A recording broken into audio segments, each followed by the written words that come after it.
Assalamualaikum warahmatullahi wabarakatuh. Hari ini saya akan membincangkan satu tajuk yang sangat menarik, iaitu An-Nasakh. Di dalam perbahasan ilmu usul fiqh, terdapat satu bab yang disebut sebagai An-Nasikh dan Al-Mansukh. Pada hakikatnya, ilmu ini merupakan suatu cara untuk menyelesaikan percanggahan di antara dalil-dalil. Ini kerana sekalipun mustahil untuk dalil-dalil bercanggah di antara satu sama lain dari sudut realitinya, akan tetapi ia tidak mustahil berlaku pada sudut pandangan para mujtahid. Definisi An-Nasakh. Nasakh dari sudut bahasa ialah digunakan kepada mengangkat dan juga menghilangkan. Sebagai contoh, matahari menasahkan bayangan iaitu mengangkatnya. Angin menasahkan kesan-kesan iaitu menghilangkannya. Nasakh juga membawa maksud menukilkan atau memindahkan.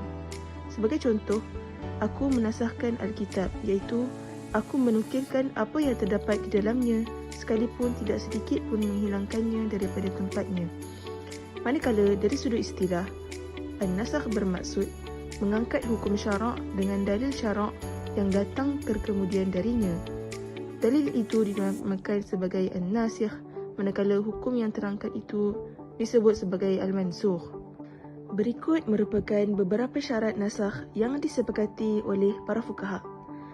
Syarat yang pertama ialah hendaklah yang dimansuhkan itu merupakan hukum syarak. Syarat yang kedua, nasakh itu hendaklah berlaku dengan khitab, yakni dalil syarak. Dan syarat yang ketiga ialah hendaklah dalil nasikh itu datang terkemudian daripada dalil mansukh. Seterusnya, kita lihat pula kepada contoh-contoh yang terdapat di dalam An-Nasakh.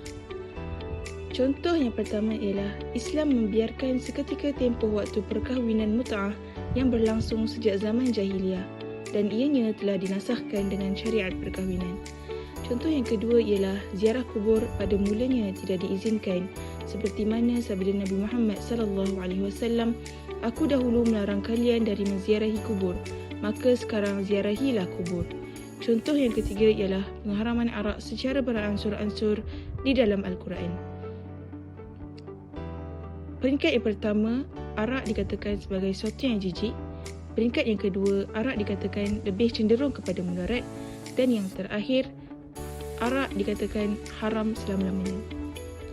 Bagi pembahagian nasakh pula, nasakh terbahagi kepada 4 jenis. Yang pertama, nasakh Al-Quran dengan Al-Quran. Yang kedua, nasakh As-Sunnah dengan As-Sunnah. Yang ketiga, nasakh As-Sunnah dengan Al-Quran. Dan yang keempat, nasakh Al-Quran dengan As-Sunnah. Pembahagian yang pertama iaitu nasakh Al-Quran dengan Al-Quran. Allah Subhanahu Wa Taala telah memansuhkan, telah membatalkan hukum wasiat yang seharusnya diberikan kepada ahli waris kepada hukum memberikan harta pusaka ataupun miras kepada ahli keluarga. Di mana di dalam surah An-Nisa ayat 7 telah membatalkan hukum yang terkandung di dalam surah Al-Baqarah ayat 180. Contoh yang kedua di dalam nasakh Al-Quran dengan Al-Quran. Allah Subhanahu Wa Taala memerintahkan kepada tentera Islam supaya membunuh tentera kafir dengan nisbah seorang tentera Islam mengalahkan 10 tentera kafir pada permulaan Islam. Ayat ini terkandung di dalam surah Al-Anfal ayat yang ke-65.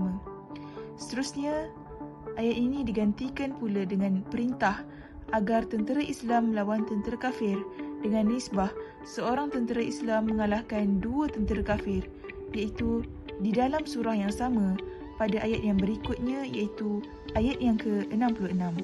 Contoh yang ketiga di dalam nasakh Al-Quran dengan Al-Quran.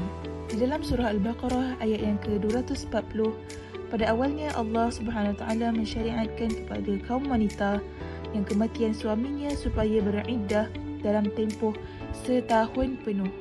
Dan kemudian ayat ini dibatalkan dan digantikan dengan ayat yang ke-234 dalam surah yang sama. Allah SWT mengurangkan tempoh beriddah, iaitu selama 4 bulan 10 hari bagi wanita yang kematian suaminya. Baiklah, kita lihat pula pada pembahagian yang kedua di dalam An-Nasakh, iaitu nasakh As-Sunnah dengan As-Sunnah. Seperti mana Nabi Muhammad SAW bersabda, Aku dahulu melarang kalian dari menziarahi kubur, maka sekarang ziarahilah kubur. Hadis riwayat Muslim. Contoh yang kedua iaitu keharusan menyimpan daging korban. Pada mulanya Nabi Muhammad SAW melarang umat Islam daripada menyimpan daging korban melebihi 3 hari. Kemudian Nabi membenarkan penyimpanan daging tersebut melebihi 3 hari. Dan yang ketiga pula iaitu nasakh as-sunnah dengan Al-Quran. Sebagai contoh, Nabi Muhammad SAW pada awalnya memerintahkan kepada umat Islam menghadap kiblat ke Masjidil Aqsa. Kemudian turun surah Al-Baqarah ayat yang ke-144 memerintahkan kepada seluruh umat Islam supaya menghadap ke Masjidil Haram. Untuk bahagian yang terakhir iaitu nasakh Al-Quran dengan As-Sunnah. Daripada surah Al-Baqarah ayat yang ke-180 dapat kita lihat bahawa hukum berwasiat kepada ibu bapa dan juga kaum kerabat adalah wajib. Akan tetapi hukum ini telah pun dimansuhkan apabila datangnya pensyariatan mirath. Nabi Muhammad SAW bersabda, tiada wasiat untuk ahli waris. Kata Al-Imam Al-Baghawi ketika menafsirkan ayat ini, adalah wasiat itu difardukan kepada kedua ibu bapa dan juga kaum kerabat pada awal permulaan Islam ke atas sesiapa yang meninggal dunia serta meninggalkan harta. Kemudian ianya dimansuhkan dengan ayat mirath. Seterusnya kita berpindah kepada bentuk-bentuk nasakh. Terdapat 3 jenis bentuk nasakh. Yang pertama, bacaan dan hukum. Yang kedua, hukum sahaja. Dan yang ketiga, bacaan sahaja. Bagi bentuk yang pertama iaitu hukum dan bacaan. Contoh bagi nasakh kategori ini adalah berkenaan kadar bilangan susuan yang cukup untuk menjadikan seseorang sebagai mahram. Dalam sebuah hadis daripada Aisyah radhiyallahu anha, baginda Nabi Muhammad SAW bersabda, yang dimaksudkan dengan hadis di antara ayat yang diturunkan daripada Al-Quran adalah 10 kali susuan yang menjadikan mahram. Kemudian ia dinasahkan kepada 5 kali susuan yang diketahui. Riwayat Muslim. Kata Imam Al-Khatib Al-Baghdadi, ayat yang ke-10 ini dimansuhkan tulisan dan hukumnya di dalam Al-Quran. Bagi bentuk yang kedua iaitu hukum sahaja. Yang dimaksudkan dengan ini adalah Allah SWT memansuhkan suatu hukum yang terdapat di dalam Al-Quran.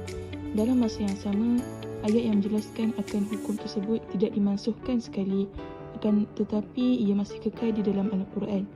Sebagai contoh, firman Allah SWT bermaksud diwajibkan ke atas kalian apabila salah seorang di antara kalian kedatangan tanda-tanda maut, jika dia meninggalkan harta yang banyak, berwasiat untuk ibu bapa dan kaum kerabatnya secara ma'ruf. Ini adalah kewajipan ke atas orang-orang yang bertakwa. Surah Al-Baqarah ayat yang ke-180. Walaupun hukumnya telah mansuh, akan tetapi ayat tersebut ataupun bacaannya masih terdapat di dalam Al-Quran. Ataupun contoh yang kedua ialah iddah isteri kematian suami dari 1 tahun kepada 4 bulan 10 hari. Yang terakhir pula iaitu bentuk yang ketiga iaitu bacaan sahaja. Sebagai contoh perihal ayat rejam. Pada asalnya ia terdapat di dalam Al-Quran, akan tetapi ayat tersebut telah dimansuhkan manakala hukumnya tetap kekal. Sayyidina Ibnu Abbas radhiyallahu anhuma meriwayatkan daripada Umar Ibnu Al-Khattab radhiyallahu anhu, baginda berkata, sesungguhnya Allah SWT telah mengutuskan Muhammad SAW dan menurunkan ke atasnya Alkitab. Di antara yang Allah turunkan ke atasnya adalah ayat rejam. Maka kami membacanya, memahaminya serta menjaganya. Kata baginda lagi, sesungguhnya rejam itu merupakan hak ke atas penzina muhsan, yakni yang sudah berkahwin apabila telah tertegaknya bukti. Hadis riwayat Bukhari. Bagi subtopik yang terakhir iaitu hikmah pensyariatan nasakh. Hikmah pensyariatan nasakh diturunkan bagi memelihara kemaslahatan manusia dan menguji ketaatan umat manusia. Yang kedua, hikmahnya adalah kita perlu meneliti keadaan dan persediaan, iaitu kesesuaian dengan suasana dan keadaan semasa. Yang ketiga, nasakh dalam perundangan Islam iaitu keserasian antara agama dengan umat. Hal ini kerana kemaslahatan berbeza dari satu ke satu waktu yang lain. Yang keempat, Islam merupakan perundangan terakhir. Ini bermakna perubahan jahiliah sejak sekian lama perlu dilaksanakan secara beransur-ansur. Yang terakhir, nasakh ataupun gantian satu hukum kepada hukum yang lain antara manifestasi beransur-ansur menuju ke arah kebaikan. Setakat itu sahaja perkongsian mengenai nasakh.